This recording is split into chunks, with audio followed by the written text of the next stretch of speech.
Hello, my name is Louise, and if you want to learn more about me, you can find me at Louise Does Life on both Instagram and YouTube. So, if you've been following me, you may know that one of my favourite YouTubers at the moment is this guy called Abdaal. He makes videos all about productivity and study techniques and motivation and all of those things that I'm super interested in. And on his YouTube channel, he has a book club where he talks about his favourite books. For a while I've been thinking about doing the same thing, but I really worry about, copying, ripping him off, and I worry about that if I share the insights of a book that I'm ripping the author off. But I was watching one of his videos the other day where he talked about it and the fact there is no original content in 2020, and just the more we can spread these messages the better. So I've decided to start a book club. Or I'm not sure what I'm going to call it yet, but essentially just a series talking about my favourite books and the books that have impacted me the most. I started on Twitter maybe 6 months ago a list of books that everyone in the world should read. Because when you read a book and you think, oh my god, if everyone I knew had read this book, the world would be a better place. Because sometimes a book, it just takes the time to explain and it can help you empathise with something. And sometimes I read a book and it resonates so heavily with me and I think, oh my gosh, if everyone had read this, I would find it so much easier to explain my struggles. And sometimes it happens with struggles I don't necessarily identify with, but I think, oh my gosh, I've really had issues explaining this to my family and trying to help them empathise with this issue, and I wish they would read this book because it does it in such a clear way. When you read a book and you're just like, the world would be a better place if everyone had read this book. So I started a list on Twitter of those books because I think in 2018 I read 5 of those books and I was like, oh my god, people need to read more. So I made that list of books that everyone should read, and then I've slowly been adding to it. And since I relaunched my blog a few months ago, I decided to write it up properly. There'll be a link in the description to my blog. I started on there a list of the books that I wish everyone had read, and I highly encourage you to go and read all those books because I genuinely think the world would be a better place and a more empathetic and understanding place if everyone had read the books on that list. There are also some books about how to be happier yourself. It's not all just about empathy. It's there are books on there that I think will make you a happier person and help you to live a more full life. And I wish people had read those for their own selfish gain. Yeah, so I made that list. And then I'm just I need people to read these books, and I don't know how to talk about these books enough until everyone's read them. I want everyone in the world to read all of these books. There's currently 9 on the list by the time I add this one that I'm going to talk about. Yeah, so I just want to keep talking about these books because they are incredible.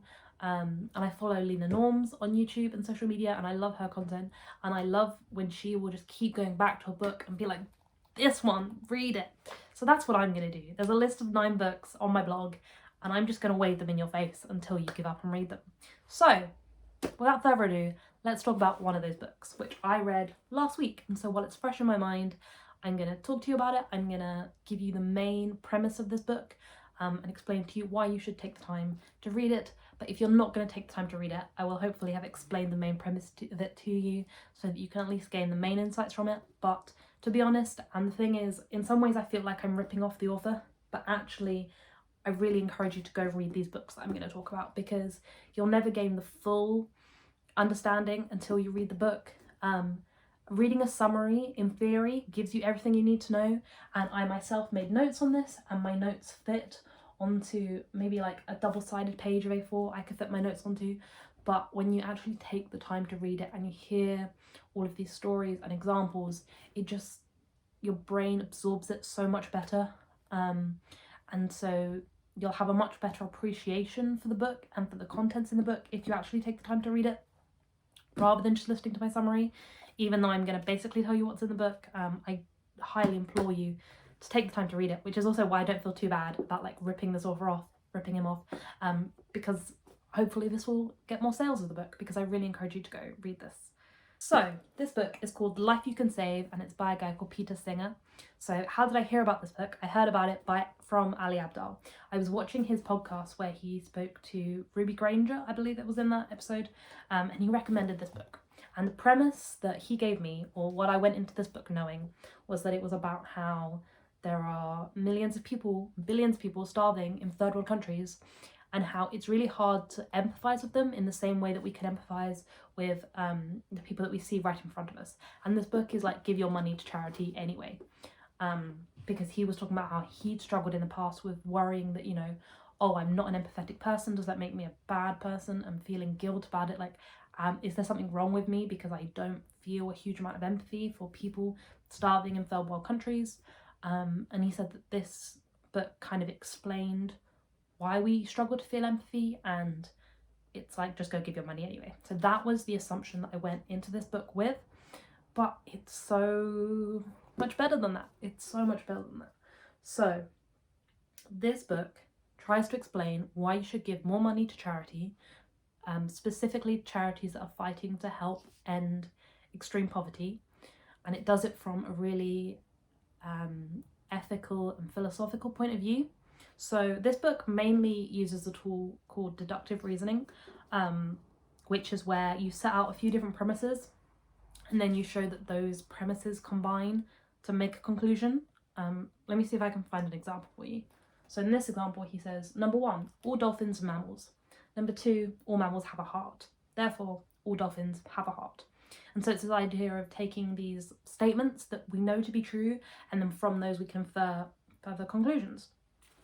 So this book does it really clearly. First premise, suffering and death from lack of food, shelter, and medical care are bad. Number 2, if it is in your power to prevent something bad from happening without sacrificing anything nearly as important, it is wrong not to do so.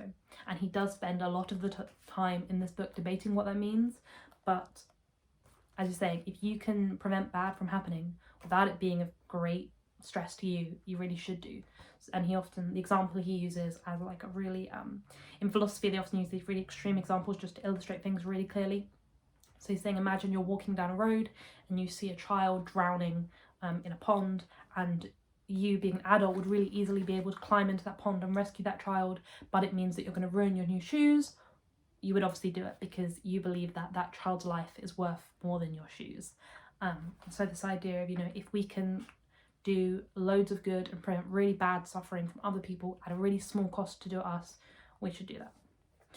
And as I said, most of the book is about what is that cost and where do we draw those lines. Anyway, the third premise. By donating to aid agencies, you can prevent suffering and death from a lack of food, shelter, and medical care without sacrificing anything nearly as important. So the idea that in our 21st century world, it's really easy to go online and donate money, and you don't have to donate that much money, and you can really easily, you know, give to people who are doing life-saving work. And then we can put all those statements together and we get a conclusion which says, therefore, if you do not donate to aid agencies, you are doing something wrong. And basically throughout this book, he tries to answer the question, can we claim to live a moral life when we're not donating to aid agencies who fight extreme poverty? And, you know, can we claim to be moral people if we're not giving away our money? And it just, it tackles everything. Like, every question you have is answered in this book. He talks about the different reasons why people are hesitant to give money. He talks about the faults with charities. He talks about a lot of people's skepticalness and why we're skeptical. And I felt like no stone was left unturned and every question I had was answered. It just raises some really important questions I think that we should be asking ourselves. You know, can we claim to be moral when we're not giving money to charity? How much money should we be giving to charity every year? I think those questions are really important to think about, and this book will really start to help you form the answers to those questions. So, to answer the question, has it convinced me? This book suggests that you donate 5% of your wages to charities fighting extreme poverty. And it tries to suggest that that's a really reasonable amount. For me, that's like £20 a month, I worked out. So I think I'm just going to try and make the effort going forward to make sure that I'm donating at least £20 a month to charity. I will quite often donate to charities ad hoc when I see ads come up or if someone's doing a fundraiser. So I think what I'm going to do is just at the end of the month, I'll look at how much money I've given to charity, and if that's not £20, I'll just donate some money to charity at the end. I think is what I'm going to try and do, because this book has really persuaded me that I should be giving more of my money to charity, and I would really love, once I start earning my own money, to give money to charity. But personally, I feel really conflicted by the fact that I'm living off of my parents' money. They support me financially while I'm going for university, and I really struggle with whether I'm entitled to donate that or not. So the last thing that I want to talk about that this book mentions is talking about the fact that we've already given to charities in the past and that it hasn't worked. So the obvious example is that foreign aid has been given to Africa for the last 100 years or so, and there are still huge issues with extreme poverty in places in Africa. And this book gave a perspective that I had never thought about before, kind of debunks that theory, and it says no, we've never actually given a substantial amount of money in a helpful way. So it first of all talks about how foreign aid coming from governments is often politically motivated. Quite often governments will choose to give to countries who are politically unstable or who are their allies. And actually, if you look at the countries that governments give money to and compare that to the list of the poorest countries in the world, there's little correlation. And he looks at how much money people are giving on average, and it's tiny.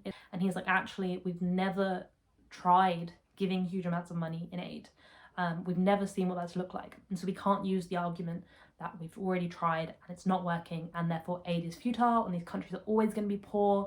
We've never given huge amounts of money to the countries who need our support, and so we have no idea what it would look like if we did. But he doesn't end that on a negative note. He says that, you know, we have enough money in the world to end poverty today. And the reason he suggests 5% is because he's like, what we could do with people donating 5% of their wealth is crazy. And that's really reassuring to hear that, like, just this small, what seems like a small contribution to us, like a really manageable contribution, could make a huge difference. And so this book is trying to argue to get you to do that.